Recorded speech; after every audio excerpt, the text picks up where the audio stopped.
अल्हम्दुलिल्लाहि रब्बिल आलमीन वस्सलातु वस्सलामु अला सय्यिदिल मुरसलीन अम्मा बाद फ़ाऊज़ु बिल्लाहि मिनश शैतानिर रजीम बिस्मिल्लाहिर रहमानिर रहीम। रूहानी वज़ाइफ चैनल लाया आपके लिए। ख़ास तौर पर आज मैं अपनी बहनों के लिए बहुत ही ख़ास तरीन वजीफ़ा लेकर हाजिर हुई हूँ।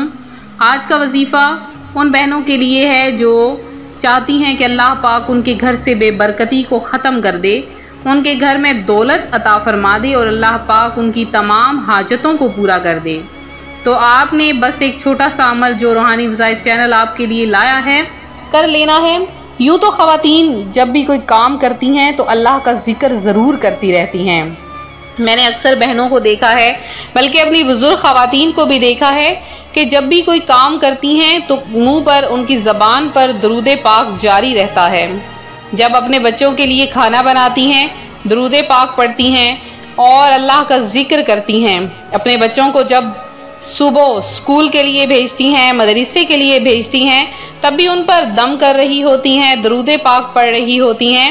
तो ऐसी ख़वातीन जो मोमिन ख़वातीन हैं, जो अल्लाह पाक का जिक्र करती हैं, दरूद पाक पढ़ती हैं, नमाजें पंजगाना पढ़ती हैं ताकि उनकी औलाद भी पढ़े, तो ऐसे औरतों, ऐसे ख़वातीन के बच्चे भी नेक होते हैं और कभी भी उनके सामने ना ज़बान दराजी करते हैं, ना ही किसी किस्म की गाली गलम गलोच वगैरह करते हैं।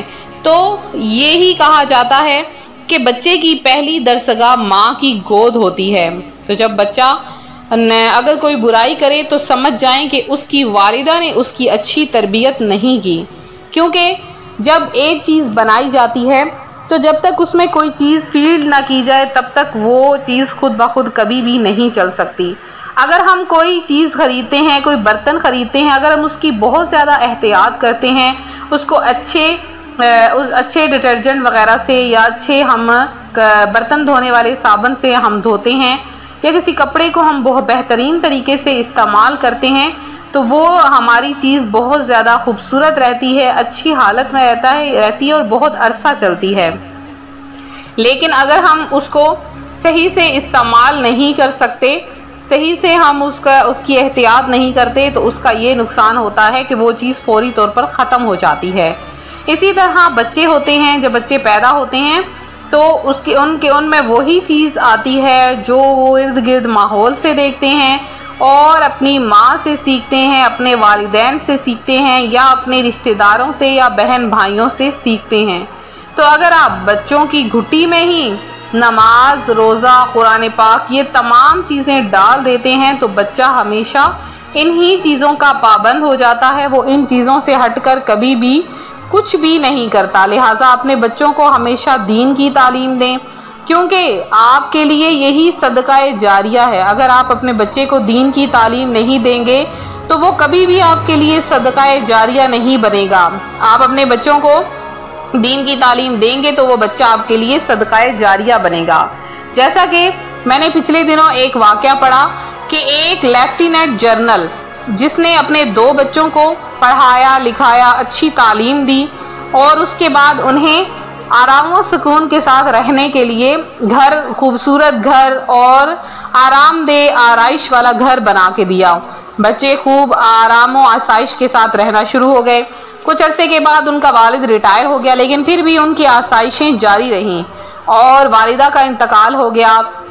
बाप को, जो कि मेजर जनरल था, उसको अटैक हुआ पैरालिसिस का या कुछ भी फालिज वगैरह का, और वो माजूर होके व्हील चेयर पर पड़ा रहा।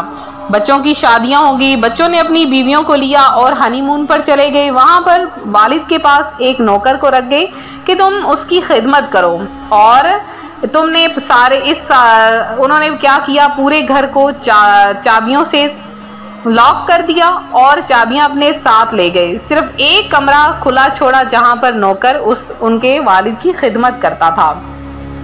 लिहाजा कुछ अरसा गुजरा, 2 से 3 दिन गुजरे और नौकर बाहर गया सामान खरीदने के लिए और अपने उस कमरे को ताला लगा कर गया ताकि कोई चोर वगैरह अंदर दाखिल ना हो सके।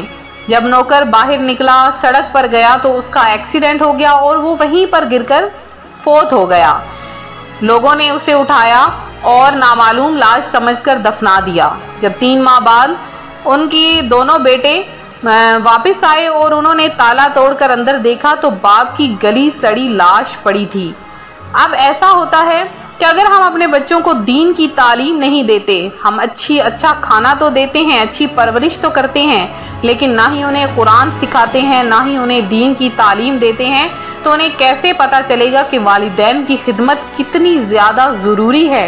और वालिदैन की खिदमत के लिए नौकर चाकर नहीं, बल्कि अपने हाथों से हमने अपने वालिदैन की खिदमत करनी है।